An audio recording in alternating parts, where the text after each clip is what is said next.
आज निर्यात बंदी, विदर्भ और मराठवाड़ा विकास समेत विभिन्न मसलों पर राज्य के सीएम एकनाथ शिंदे, उप मुख्यमंत्री देवेंद्र फडणवीस और उप मुख्यमंत्री अजित पवार आज केंद्रीय गृह मंत्री अमित शाह से मिलने वाले थे। हालांकि अब ये दौरा रद्द होकर आगामी सोमवार को होने वाला है।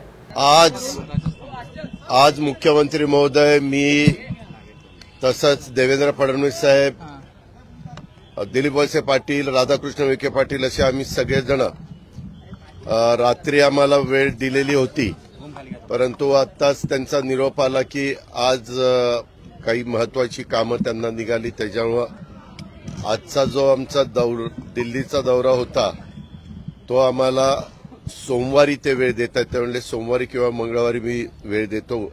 मला शनिवार रविवार जरा दुसरी महत्वाची कामं निघालेली आहेत। त्याच्यामध्ये 5 गोष्टीच्या करता आम्ही काल कॅबिनेटमध्ये चर्चा केली, मुख्यमंत्र्यांनी, उपमुख्यमंत्र्यांनी, आम्ही सगळ्यांनी।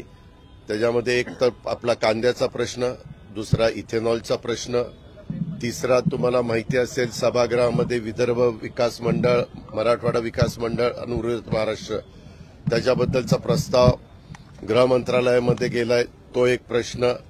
असे 5-6 प्रश्न आम्ही त्याच्या संदर्भामध्ये घेतलेले होते आणि त्या प्रकारे त्या 5-6 प्रश्नाच्या निमित्तानं आम्ही गृहमंत्र्यांची भेट घेणार होतो। पण आता तुम्हालाही माहिती आहे की शनिवार रविवार सुट्टी असते, तर सोमवारी जाऊन त्या संदर्भातलं ते म्हणले सोमवार किंवा मंगळवार। आम्ही त्यांना म्हणालो की जास्त करून सोमवारी झालं तर बरं होईल, म्हणजे आम्हाला जास्त ते सोयीचं होईल। तर ते म्हणले ठीक आहे, सोमवारी वेळ देण्याचा मी हे करतो, वेळ देण्याचं काम करतो। अशा पद्धतीनं ते झालेलं आहे। त्याच्यामुळे आज आमचा ते दिल्लीचा जो काही दौरा होता तो दौरा आता ह्या गोष्टीमुळे आम्ही पुढे ढकललेला आहे।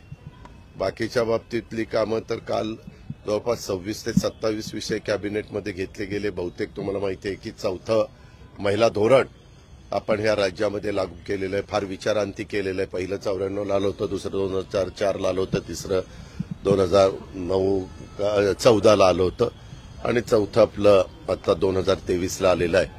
त्याच्याबद्दल त्या खात्याच्या मंत्री आदिती तटकरे सभागृहाला पण अवगत करतील, पण त्याच्यात खूप चांगल्या गोष्टी राज्य सरकारने घेण्याचा निर्णय घेतलेला आहे आणि इतर पण अनेक महत्वाचे विषय हे कॅबिनेटच्या निमित्तानं त्याला मान्यता देण्यात आलेली आहे।